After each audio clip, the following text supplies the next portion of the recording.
Watch how the beautiful silver fungus in front of you is made.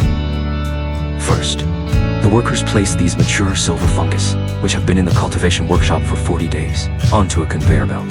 They are transported through the conveyance system to our harvesting workshop.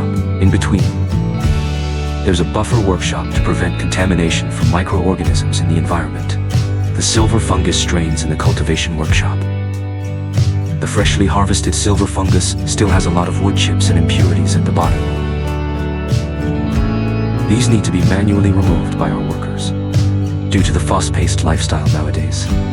Most of the silver fungus in the factory is cooked in advance. The silver fungus for cooking is cut into small pieces and soaked in cold water through constant stirring. All the silver fungus are immersed in water. This not only shortens our boiling time, but also increases the gel yield of the silver fungus. The soaked silver fungus is then uniformly canned with the intelligent operation of the machine. Each can is filled with silver fungus. At this point, the silver fungus is still raw, so we seal it directly. They are then placed into our pressure cooker. Through high temperature and high pressure treatment, the silver fungus is quickly cooked. The silver fungus is now ready. Let me know if you need further adjustments.